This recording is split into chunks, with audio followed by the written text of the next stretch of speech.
we are studying the book of Genesis, and we're going through chapter by chapter. So far, it looks like it's going to take us about 18 years to get through the Old Testament at this rate. I guarantee at some point it will pick up, but there's so much compacted into these first few chapters, I just don't want to really rush it. And if it makes you feel any better, by the end of the lesson today, we'll have gone through over 1/4 of all of human history today, because we plan to make it to about the flood-ish in Genesis chapter 6 or maybe 7, maybe even a little further. I don't know. We'll see. It depends on how much I ramble right now.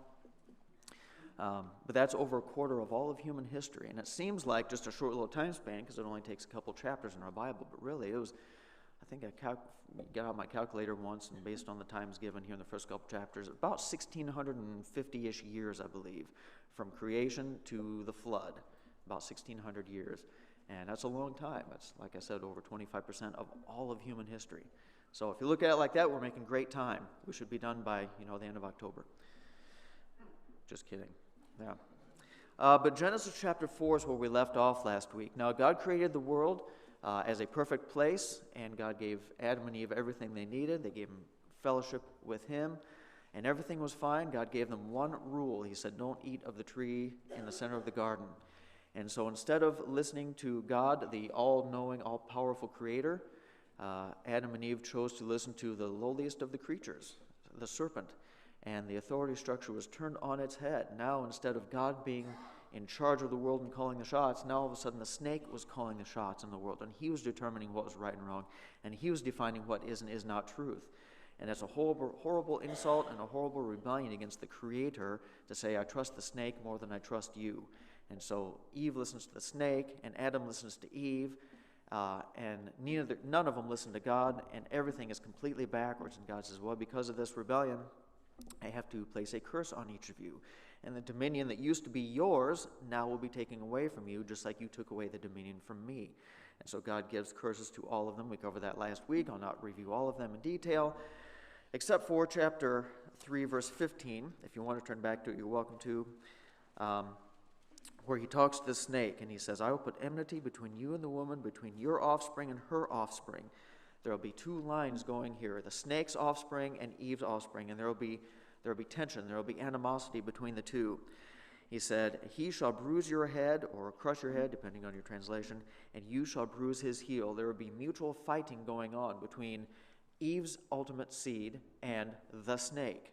Now, it didn't say between the snake's seed and Eve's seed, did it? It didn't say that. It said between you, serpent, Satan, and Eve's seed. And that's how it's to work. So someday we know that through the lineage of Eve, there will be some person that comes along, some offspring of Eve, that will set things right, that will restore the relationship, that will get rid of the sin problem that was created in the rebellion, and the proper relationship and the proper authority and the proper demeanor, and everything will be fixed from what we messed up in the garden. Someday that seed will come, and he will crush that serpent's head in a fatal blow that eliminates the problem that the serpent has caused. Someday that will come. Well, sure enough, Eve had a child, just like God said, and named him Cain. And we're all excited because, hey, look, God's promises come true already. Eve has delivered an offspring. Now the problem can be fixed, correct? Unfortunately, no. Cain didn't turn out to be that solution, did he? In fact, Cain turned out to be completely opposite. And chapter 4 traces the lineage of Cain all the way down, and we see that starting with Cain's description, where God takes vengeance upon Abel by punishing Cain, and Cain says, oh, this is too severe for me, and God is firm, but he's merciful. He says, no, I'll put a mark on you so nobody comes and hunts you down and kills you. We see the descendant of the line all the way down through to the 7th generation, which was Lamech at the bottom. And we can see how far the race has come in terms of wickedness, where Cain committed murder, and God was the one who dealt out the punishment, and God was merciful, although firm and just, upon Cain. Now at the bottom, everything's flipped again, because somebody injures Lamech. And Lamech says, the punishment for somebody injuring me is death, and I will execute that death. God is no longer doling out the punishments. I will do that for him. And if you think God is firm, and if you think he is tough, and you think his curses and punishments are bad, you just wait till you see mine. Because I'm going to, well, here it says, I have killed a man for wounding me, a young man for striking me. If Cain's revenge is sevenfold, then Lamech's is 77-fold. You just watch what I can do. I'll take my own revenge. I can do it my way. And we can see how wicked humanity has become. But that's not the end of the story, is it? You notice the chart is only half full. There's another half to this story, isn't there? And that's what we see in chapter 5, and that's where we pick it up this week. In chapter 4, verse 25, it says, And Adam knew his wife again, and she bore a son and called his name Seth. For she said, God has appointed for me another offspring instead of Abel, for Cain killed him. Now, this is not in chronological order. They didn't wait clear down until Lamech was doing his thing and then decide to have Seth. This is out of chronological order. Why do you think God would do that? Why is this written so out of chronological order? A good biographer doesn't write that way, does he? Say no, but this is not designed to be a biography, is it? It's designed to teach a lesson. So what is God doing here? He spent all of chapter 4 very deliberately drawing out the lineage of Cain.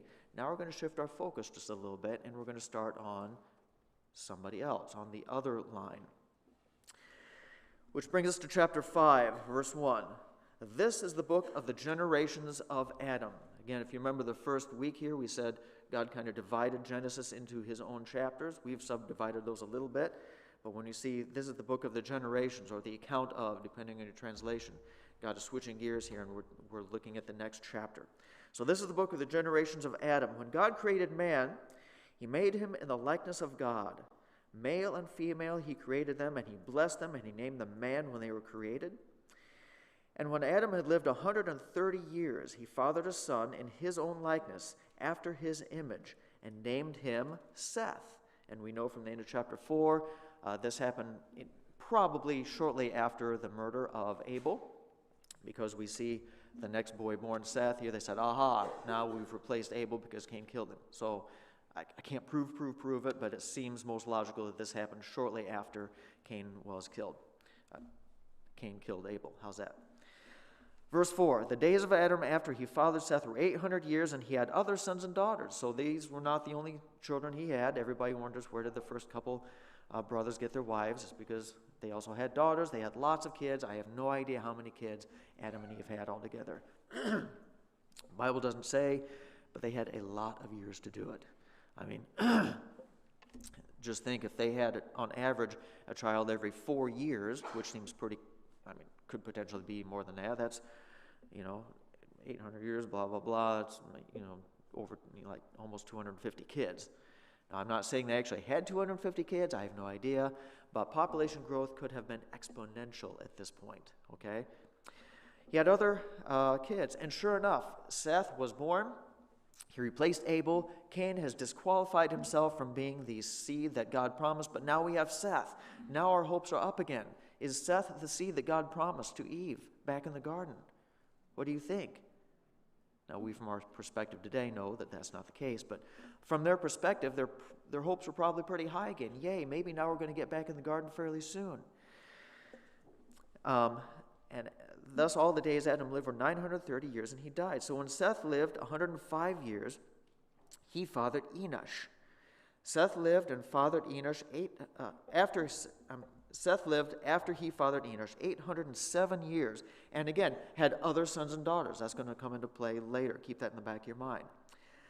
Thus, all the days of Seth were 912 years.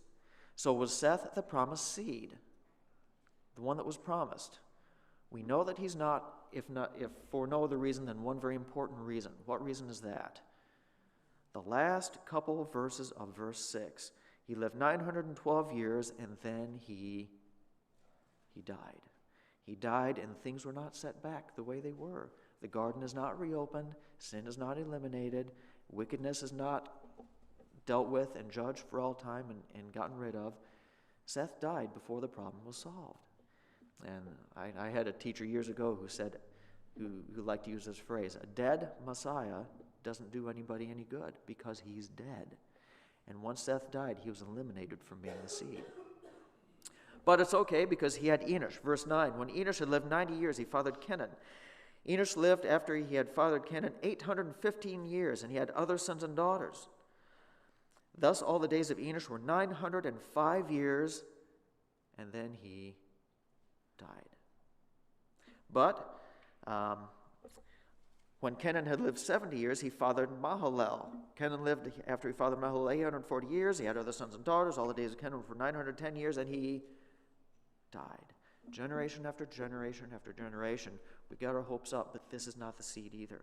He continues on down. I'm not going to read every single line of this, but we can see as we get down to verse 21, I want to park on that one for just a minute. When Enoch had lived 65 years, he fathered Methuselah. Verse 22, now Enoch walked with God after he fathered Methuselah for 300 years and had other sons and daughters. Thus all the days of Enoch were 365 years. This one ends a little differently, doesn't it? Enoch walked with God, and he doesn't say he died. He said he just was not, for God took him. Now, Enoch turns out not to be the ultimate seed as well, because he didn't die physically, apparently, but God took him off the earth. And again, if he's off the earth, he's probably not going to be the ultimate seed. But again, I think God is kind of, in Moses in this passage, he's drawing a comparison between the two lines, okay, kind of like this. We can fill in the chart a little bit, and while on the left-hand side of the chart in chapter 4, we see the evil seed, Satan's seed, not physically, but spiritually. We can see on the right-hand side now, God is what? Keeping his promise to Eve and fulfilling that lineage of a godly line through Eve. And he goes out of his way to make a comparison here between these two. In fact, on the left-hand side, we see he talks about Cain and his adventures. Then he kind of fast-forwards through the middle, and at the end, for Lamech, he stops and parks there. The first generation and the seventh after Adam. I guess second generation and seventh. He does the same thing on the other side, too, doesn't he? He talks about Seth a little bit. Aha, here is the one that will replace Cain, who can now be the lineage of the chosen seed, just like God promised. And all the way down till the equivalent generation, number 7, for Enoch. Enoch followed God. He walked with God. All the days of Enoch were 365 years. He walked with God, it says again, and then he was not, for God took him. Again, I don't think the details of the story, while very interesting, by the way, and we can talk about them, but I don't think the details of that story are as fascinating as the comparison between the two lines. Again, God is filling out, he's fleshing out that promise that he gave back in chapter 3, verse 15, of the enmity between the two seeds, the good line and the bad line. And through the good line, someday somebody will come to crush the serpent's head. But it continues on. Methuselah lived 187 years. He had Lamech, different Lamech, by the way, not the one in the, probably popular name back then, kind of like John or Steve or Mike. Everybody's named John or Mike these days. So there's lots of them. A different Lamech. Methuselah lived, blah, blah, blah. All the days of Methuselah were 969, and he died. Now, when Lamech had lived 182 years, this is verse 28 of chapter 5, he fathered a son and called his name Noah, saying, out of the ground the Lord has cursed, this one shall bring us relief from our work and from the painful toil of our hands. Does that sound familiar? Does that sound encouraging? Noah was born. In fact, Noah means comfort. He says, out of the ground the Lord has cursed, this one shall bring us comfort from our work and from the painful toil of our hands. That almost sounds like a reversal of the curse in the garden, doesn't it? This sounds promising. Maybe Noah is the seed. We'll come back to that, Noah, in a little while. Keep that in the back of your minds. Again, we will come back to that. Lamech lived after he fathered Noah 595 years. He had other sons and daughters. All the days of Lamech were 777, and he died. After Noah was 500 years old, Noah fathered Shem, Ham, and Japheth. Now we're going to take just a pause in the chronological order here, and we're going to enter chapter 6. Chapter 6 starts to tell us about the build-up to what we know will be the flood. But here's the situation in chapter 6. He said, when man began to multiply on the face of the land, and daughters were born to them, the sons of God saw that the daughters of man were attractive, and they took as their wives any that they chose. Then the Lord said, my spirit shall not abide in man forever, for he is flesh. His days shall be 120 years. The Nephilim were on the earth in those days. Some of your translations might say giants. were on the earth in those days, and also afterward, when the sons of God came into the daughters of man, and they bore children to them. These were the mighty men who were of old, the men of renown. The Lord saw that the wickedness of man was great in the earth, and that every intention of the thoughts of his heart was only evil continually. And the Lord regretted that he had made man on the earth, and it grieved him into his heart. So the Lord said, I will blot out man whom I have created from the face of the land, man and animals and creeping things and the birds of the heavens, for I am sorry that I have made them. But Noah found favor in the eyes of the Lord. Society, mankind, the situation had deteriorated in the, roughly 10 generations since Adam had been created, until the whole earth was corrupted, essentially. It grieved God so much to see the amount of wickedness upon the face of the earth. God said, I have to do something about this. Now, there are two schools of thought of what's going on in the first several verses of chapter 6. I'd like to present both of them to you. I do pretty heavily have an opinion one way or the other. If you hold the opposite opinion, trust me, I'm not trying to attack you, but hear me out and see what you have to think. Who are the sons of men? Who are the sons of God? Who are the daughters of men? Who are the Nephilim? And what in the world is going on here? This sounds like a wild and crazy time. I see a couple of you smiling really big, saying, oh boy, buckle in your seatbelts, here we go. Like I said, I'm going to give you two of the leading ideas. I do have a pretty strong opinion one way or the other, and I will tell you about that. Here we go.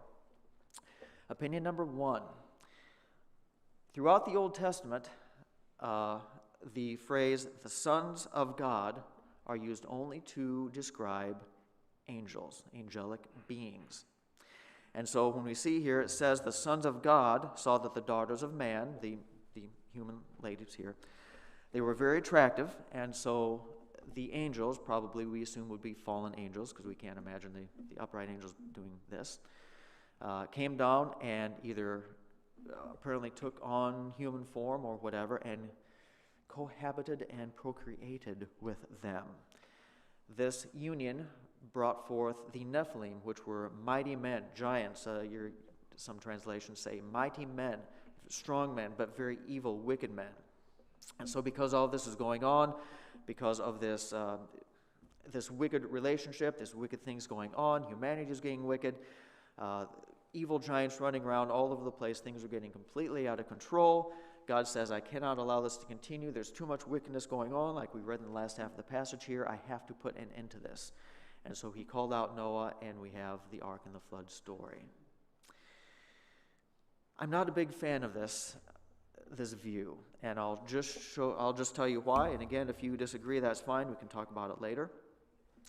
Difficulty number one I see with this. First of all, angels don't reproduce. Jesus talks about this in Matthew chapter 22 with the Pharisees.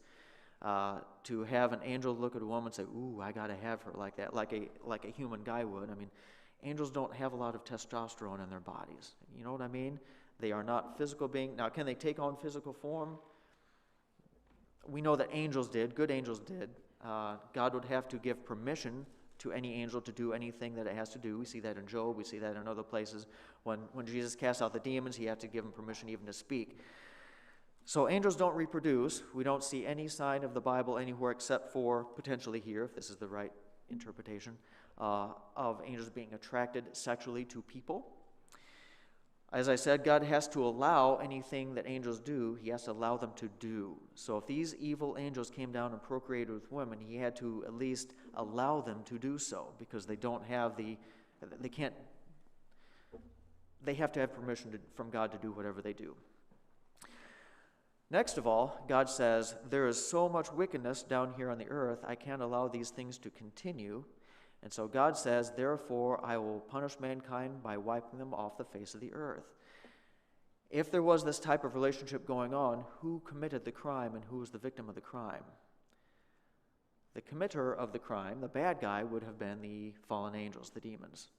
So God would be saying, aha, crimes have been committed by the demons, which I will punish them as well, but I'm also going to punish the victims of the crimes. If you call them rape victims almost, really, the women, I'm going to punish the rape victims as well by wiping them off the earth. That seems a little fishy to me. But maybe God brought the flood not just to punish the people, but also to eliminate these Nephilim. He said, we can't have these giants running around the earth, overrunning and taking advantage of the people. We have to get rid of them. Therefore, I'm going to wipe out all of humanity. Well, first of all, God could have targeted the Nephilim specifically if he wanted to eliminate them. But instead, he decided to wipe out all the people, regardless. But if he was trying to wipe out the Nephilim, then I'm still confused because he failed. What do you mean he failed? If you're interested, turn in your Bibles to Numbers chapter 13 quickly, verse 33. If you don't want to turn, I'll just read it to you. It's only one verse. Numbers chapter 13. This is as the Israelites were standing across the Jordan. They're looking in. They sent their spies in to the land. The spies bring back the report. Verse 33 says, and there we saw the Nephilim, the sons of Anak, who come from the Nephilim. And we seemed to ourselves like grasshoppers, and so we seemed to them. Clear 700 or 800 years later, the Israelites look across into the land of Canaan, say, there are giants there. These are the sons of Anak who come from the Nephilim. Now I have a question for you. If all of the Nephilim were killed off in the flood, how are they still around some 800 years later to be encountered by the Israelites before they crossed the Jordan? I think we have a problem here. Now, sons of God. We said that the phrase sons of God are used only to describe angels throughout the Old Testament, and technically that is true. But in a sense, I think we're kind of playing word games. In Deuteronomy 14, chapter 1, referring to the Israelites, it says, you are the sons of the Lord your God. Now it said sons of the Lord your God. It didn't say sons of God. Is that really the same thing? I think it's the same thing. The wording's a little bit different, but it means the same thing. Jeremiah chapter 3:19, I would set you among my sons. You would call me my father. Again, he describes them as sons. And of course, we know in the New Testament multiple times, believers are called sons of God. But as many received him, to them gave he the power to become the sons of God. So calling people sons of God is not at all a foreign concept to the Scriptures. It's all over the place. Now, literally, the exact phrase, sons of God in the Old Testament, yes, this is the only place it's used. We'll come back to that in a little bit. But the idea of the followers of God being called his sons is hardly foreign to the Bible. It's all over the place. So, the question is, if the evidence of the sons of God here and the daughters of men and the giant Nephilims and all that, if that's kind of skating on thin biblical ice, where do we get the idea of it? How did this idea come about? And actually, I have an answer for you. This idea was really fleshed out, not so much biblically speaking, but it actually comes from the book of Enoch. Have you heard of the book of Enoch? The book of Enoch was an apocryphal book written in the intertestamental period times between the Old and the New Testament. And it kind of fills out some of the backstory of what Enoch did because he's such a mysterious figure, so it gives a lot of detail and fantastical, mystic-type stories about what Enoch did, a lot of angels and demonology, a lot of end of times. It talks a lot about astronomy and stuff like that. If you've never read it or listened to it, it's kind of a fascinating read. Last summer I was doing digging outside of our house. I do a lot of landscaping and house projects. So I find stuff to listen to. And for whatever reason, my phone popped up, a suggestion, you should listen to the book of Enoch. And I looked at my screen and said, I've never listened to the book of Enoch. I think I'll listen to the book of Enoch. So I listened to the book of Enoch, and it's kind of amusing. It is not scriptural. We do not put it in our scriptural canon. It is not at all. But it's kind of fun to see what kind of ideas people come up with when they want more out of Scripture that's actually there. I mean, it talks about how the sun and the moon and stars operate throughout the seasons, and the sun has 12 little doors for each month, and each month it picks a different door to come through as the sun goes around the earth, all kind of weird stuff. Anyway, in chapter 3, it talks about fallen angels, and I want to read to you out of the book of Enoch. It says this, and it came to pass when the children of men had multiplied, that in those days were born unto them beautiful and comely daughters. Sound familiar? That's what it says in Genesis chapter 6. And the angels, the children of heaven, saw and lusted after them, and said to one another, come, let us choose wives from among the children of men, and let us beget children. Skip a couple verses. Then they all swear together and bound themselves by mutual imprecations. They all made a covenant between themselves. And they were all in 200 who descended in the days of Jared on the summit of Mount Hermon, and they called it Mount Hermon because they had sworn and bound themselves by mutual imprecations upon it. They all got together, these angels, and said, let's make a pact. We're all going to do this. It can't just be one of us because then they'll take all the heat. So all of us, all 200 of us, are going to go down and do this thing. And these are the names of their leaders, and he gives a whole bunch of names. And all the others together with him took unto themselves wives, and each one chose for himself one, and they began to go in unto them and to defile themselves with them. And they taught them charms and enchantments and the cutting of roots, and made them acquainted with plants. And they became pregnant, and they bare great giants, whose height was 3,000 ells. I did not know what an ell was. I had to look that up yesterday. Apparently, ell is an old unit of length, which obviously is obsolete anymore, depending on where it came from, between 37 to 45 inches. So 3,000 ells is roughly equivalent to 1.9 miles. So these Nephilim apparently were 1.9 miles tall, is what it says. Those are some big boys. No wonder they were so scary, okay? At this point, I'm going to say, I have a little suspicions that this story is maybe not entirely accurate. The air is getting pretty thin 2 miles straight up, okay? Yeah. Okay, but anyway, these demon spawn, these offspring between the fallen angels and the women, their height was 3,000 ells, who consumed all the acquisitions of men. These guys were so big and so mean and so surly, they went around and beat up all the human people and took all their stuff. And when men could no longer sustain them, the giants turned against them and devoured mankind. Once they'd stolen all their stuff, they started to beat up and kill people. And they began to sin against birds and beasts and reptiles and fish, and to devour one another's flesh and drink the blood. And the earth laid accusation against the lawless ones. And Azazel, one of the fallen angels, taught men to make swords and knives and shields and breastplates, and made known to them the metals of the earth and the art of working with them, and bracelets and ornaments, and the use of antimony, and beautifying the eyelids and costly stones and all coloring tinctures. They taught them how to make war and how to be, vanity, and they taught them all these evil things.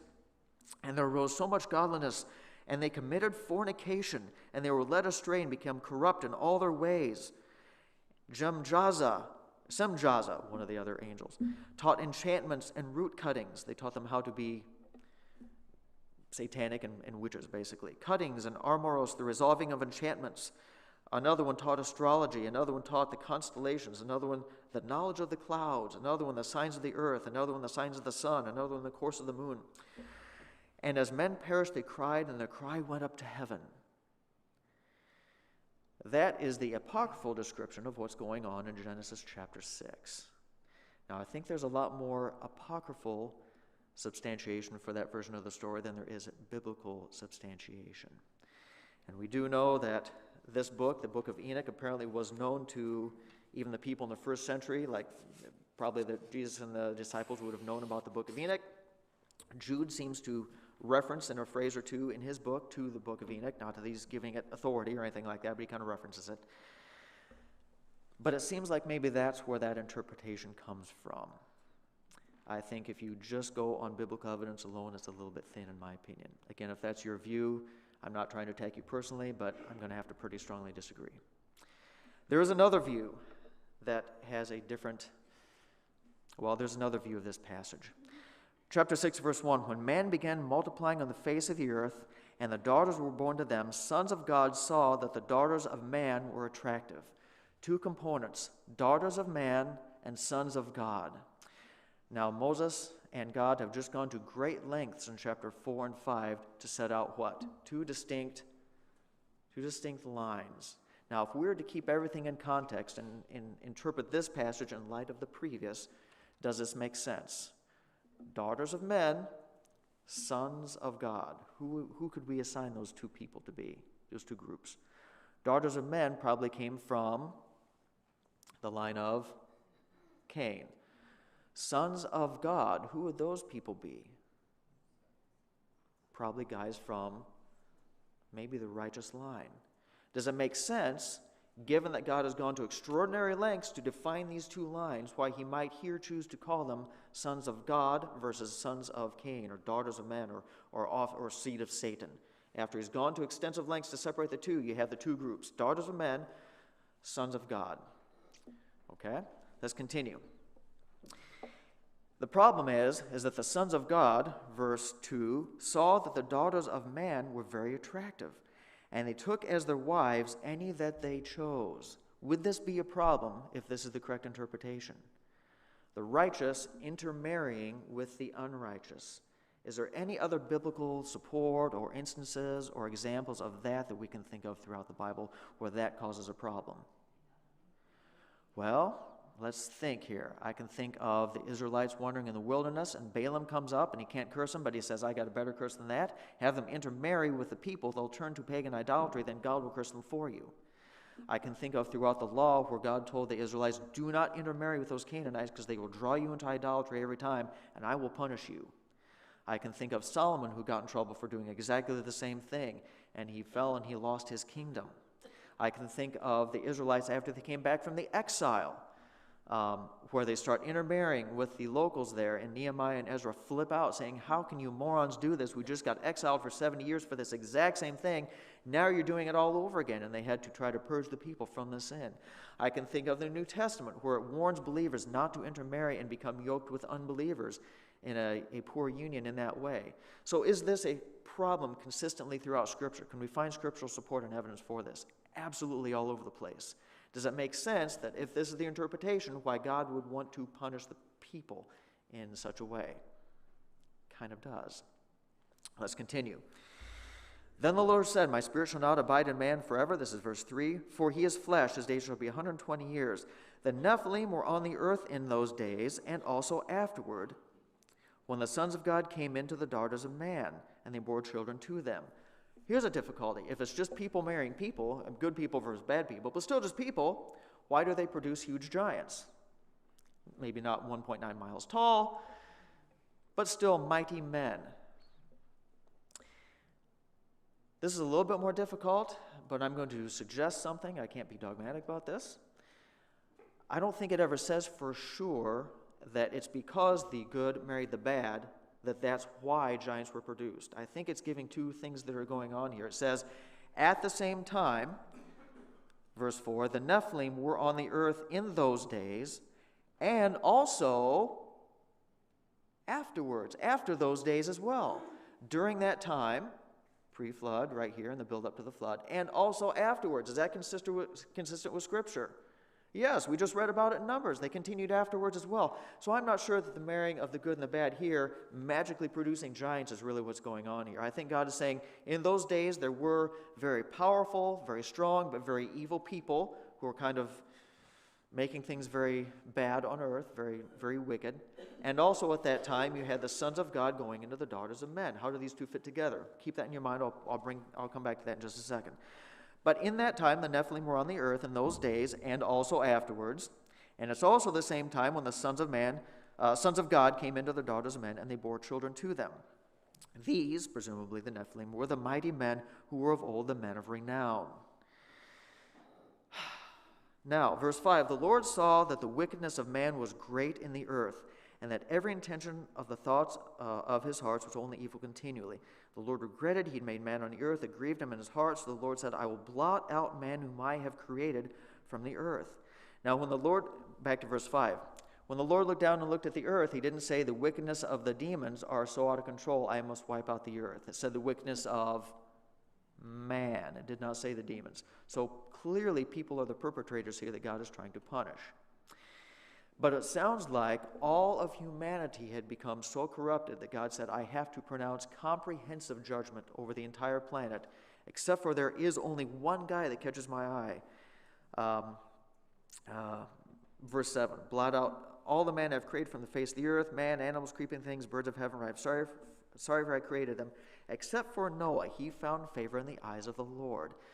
Now look up there on the screen, and I have a question for you. As God looked down at the earth, according to that screen there, he should have seen about, 50-50 mix. You have an evil side and you have a good side. But he doesn't. He looks down and he says, the whole earth has become corrupt, and I can only find one guy that I like. What happened to the good side? What happened? where would they have gone? Now, before we continue, take a look back at chapter 5, if you remember what each of these verses said. I said we'd come back to this, so here we go. Seth lived so many years, blah, blah, blah. 807 years, and he had other sons and daughters, probably lots of them. And the next guy, he lived so many years, blah, blah, blah. He had other sons and daughters. And the next guy, so many years, he had other sons and daughters. This family should have been so huge, the righteous line should have been so huge and massive that there was tons of righteous people all over the place. What happened to all the righteous people? So much so that God said, I can only find one guy who I still like. What happened to them? I think probably two things.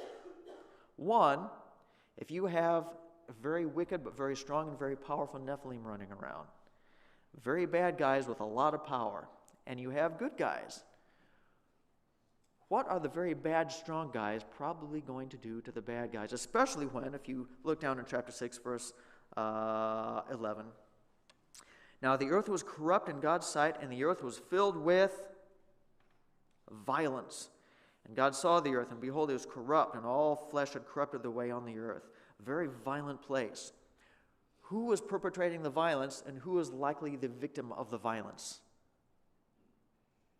It's probably not a good time for you're going to need life insurance if you're on the godly line, probably, right? Because you got very wicked people, very wicked society, plus some of them are very strong, very powerful. The genetics back then, I won't go into all that.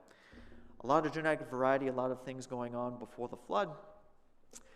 A lot of very powerful, wicked people probably perpetrating a lot of violence on the people they didn't like. Probably the people they didn't like were among the righteous line. We even see that today, right? The bad guys beat up the good guys. It's just kind of the way it goes in our fallen world. That's probably where a lot of the godly line went. But there's another clue here. It said the sons of God went into the daughters of men, and they what? They came together. So I think probably this chart up here isn't entirely accurate for the way it went, is it? It should have been, but unfortunately it probably looked a little bit more like this, doesn't it? And when the good come together and mate with the bad, we see throughout Scripture, it's usually not the good that comes out on top. It's usually the bad that corrupts the good. So the surviving, the ones that weren't killed by the violence, saw those cuties over there on the other side. Man, she is really hot. I think I'm going to marry into her. And sure enough, before long, they've turned away from God. They've turned to wickedness. And the godly line is in serious jeopardy. Now, I spent a lot of time on that. Usually I would not spend so much time on something like this, but I think it's very important, and I'll tell you why. At the beginning of the study, we said we want to read through the Bible, looking at what level of thought we go through. There's a historical. What does the historical view of this passage say? There were a lot of people lived a long time back then, a lot of violence on the earth. There was a guy named Noah. There was a flood. And we can go through the historical account of the flood. Fine. There's a moral component. What's the moral component? Don't be violent. Don't intermarry with wicked people, if that's the correct interpretation, which obviously you can tell I think it is. And don't be like the bad guys, or else God will punish you. Fine, that's a good lesson. The theological level. If the demon spawn theology is correct, what does God look like? Who is God in that case? And I think this is a very important point to make, and this is why I spend time on it. If God says, I will allow the demons to do this because they cannot do it without my permission, but afterwards I'm going to flip out and say, how can this be happening? I'm going to punish the demons, but I'm also going to wipe out the people for being the victims of the demons. And in doing so, I'm going to wipe out the Nephilim, but oops, I guess I failed at that anyway because my flood didn't even wipe them out because we see them later on. And sorry. And then afterwards he comes and he puts a rainbow in the sky and says, sorry, I guess I shouldn't have done that. I won't do it anymore. Who is God? What is he like? It's not a real great picture of God, is it? He's kind of reactionary. He's kind of out of control. He's kind of, sorry, I got to clean up my mess that I made. I don't know what else to do. I'll just flood the earth and start over. I throw up my hands out. Now, if the other view is correct, now what does God look like? If God sees the wickedness that has been perpetrated on the earth, he sees the two lines that he promised would always be there, but especially the godly line. He said, I have promised to Eve, I have made a covenant with Eve that I would provide a godly line for her so that a Messiah can come someday and fix the sin problem. And he looks down at the earth and he says, that godly line that I promised would always endure is in serious jeopardy. Mankind has corrupted it. Some of them have compromised and mated with the wicked and become wicked themselves. Some of them are victims of the violence, these Nephilim and the evil people, and have been slaughtered. And now my promise, my covenant, is in serious jeopardy. But I will keep my promise to Eve. My promise will not be thwarted by their evil. I will do something that will maintain my covenant with Eve so that I will keep my word with humanity, because that is who I am. And I will provide the Savior that I promised. So here's what he does. He looks down and he says, there is only one man left in the earth who finds favor in my sight. It makes me sad that I have to do this. I do not want to have to wipe out humanity in this way. But their wickedness threatens my covenant, and I will keep my covenant. So I will wipe mankind off the face of this planet, but I will still keep my promise to Eve in the garden, and I will maintain humanity through the one righteous man who is left, and that man is Noah. Now, how does God look? He's a much better God, isn't he? That's much more consistent with the God of the Bible that I know. And that's why I wanted to spend 3/4 of our Sunday school lesson time going through this. This is why we want to read the Bible on a more theological level than just don't be bad and don't intermarry. It's so much deeper than that. Now we see much more of who God is. How does God respond to the wickedness? Is he firm? Is he righteous? Is he just? Does he punish evil? Absolutely he does, in grand style. He wiped out the entire planet. But is he merciful? Is he faithful? Does he keep his covenant that he made with his people? Does he care about them and love them? And is he merciful to them at the same time? Absolutely he is. And even when mankind says, I don't want anything to do with you, I'm going to run away as fast as I can, God will work his will, and his will is to keep his covenant to his people. So why did God bring the flood upon the earth? If you had to summarize in one sentence, why did God bring the flood upon the earth? Or maybe I could ask the same question in a different way. Why has God not flooded the earth ever since? Are we no longer wicked? At that we can all laugh, right? So why did God say, I will not do this again? Why did God do it in the first place? The questions are one and the same, by the way. What's the answer? Did he do so to punish the wickedness specifically, or did he do so to maintain his covenant to Eve? Again, it's kind of two sides of the same coin, kind of. But I think he did it more so to maintain that covenant with Eve, because he could find just as much violence today. You guys, World War II and, all the wars and all the corruption and all everything. I'm going to wipe you guys out all over again and start over again. But he's never done it since. I think he did it here because his godly line that he promised was in jeopardy. And ever since then, it has not been in jeopardy the way it was at that time. So he's not had to do it. And so to fast forward a little bit, Noah hops off the ark, and God says to Noah, I will never do this again. From now on, I will maintain my promise in a different way. And he did that by maintaining it down through a few generations to Abraham, and then he calls himself out a specific people through which he will maintain that line. So he doesn't just he says, this will be my line, and I will specifically maintain and superintend this specific line of people so that my line will never be in jeopardy again, so that I will never have to wipe out the earth again like I did back then. So Abraham, Isaac, Jacob, you know the whole story.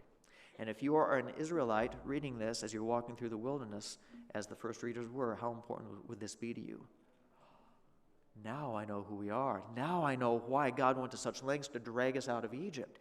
Now I kind of understand why he's giving us all these laws. Now I understand why he's providing for us and protecting for us and all this stuff. It's not just because we're so special. Look at us. There's nothing special about us, but God chose us to fulfill his promise that he made way back in the garden, so that God will never have to flood the earth again, because he is going to maintain and guarantee that we always survive.